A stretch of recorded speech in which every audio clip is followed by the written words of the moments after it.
Om Namo Bhagavate Ramakrishna. Lessons for Life from Swami Jagdatmananji's classic Learn to Live.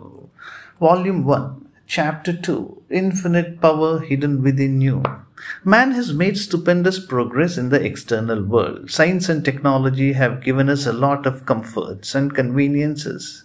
But are we really happy and peaceful? No.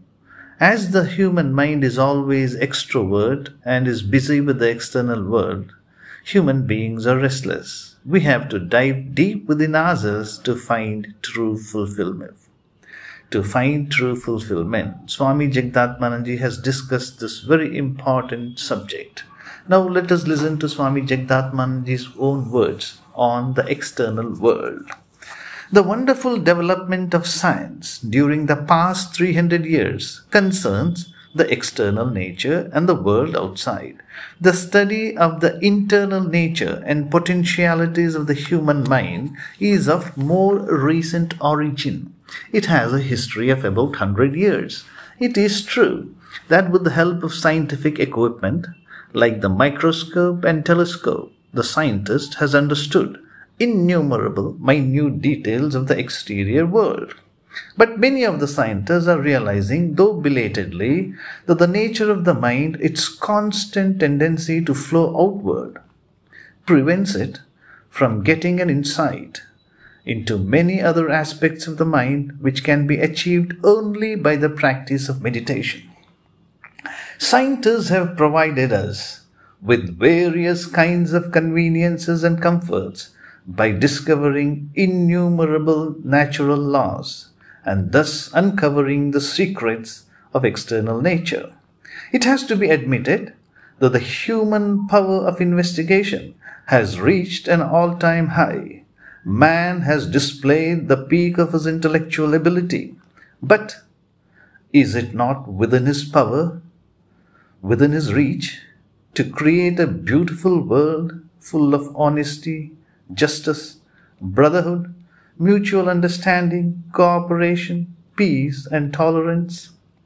Why has he not succeeded in creating such a beautiful world? The following words of Kuvempu, the great Kannada poet, the winner of Jnanapeeth Award, reflects the following words of Dr. Puttappa Kuvempu reflect the present predicament of mankind. People fear people. Doubt reigns everywhere. Behind the curtain of peace, martial moves of revolution. Meanness yet unheard of. Devilishness in patriotic garb. Tuskers among nations crush life apace, not to speak of the bloody flame rising high on the west. Bullets are at play, mad after martial joy. The scientist can make the 5 elements of external nature dance to his tune. He can traverse land, water, and space at a marvelous speed, and he can drive away terrible epidemics which threaten the human race. Can't he instill in the hearts of men who live and thrive now, but who are liable to decay and die, a sense of brotherhood and friendship? Can't he quench the primordial fire of hatred by pouring forth the ambrosia of love? The following is the answer to the question. Progress is to take place in 2 fields, in 2 dimensions. It relates to the 2 faces of nature, 2 dimensions of nature. The one is the physical nature, the nature of the external world. The other is the inner nature of man. The one is related to the world that we see and perceive. The other one is related to the inner self of man, with whose help he is able to see the world outside and investigate. If man is able to increase his power to free himself from the hold of the surrounding world or environment, if he increases his freedom, if he gains control over external nature, we may say that the change we call development leads to progress.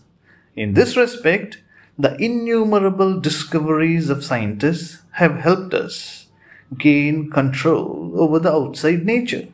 Undoubtedly, we are moving on the path of outward development and progress. But is there a comparable development in the regions of the mind, in the inner world? Swami Jagdatmananji discusses tomorrow in the depths of the interior, in the inner world. Om Shanti Shanti Shanti. Harihi Om Tat Sat. Shri Ramakrishna Arpanamastu.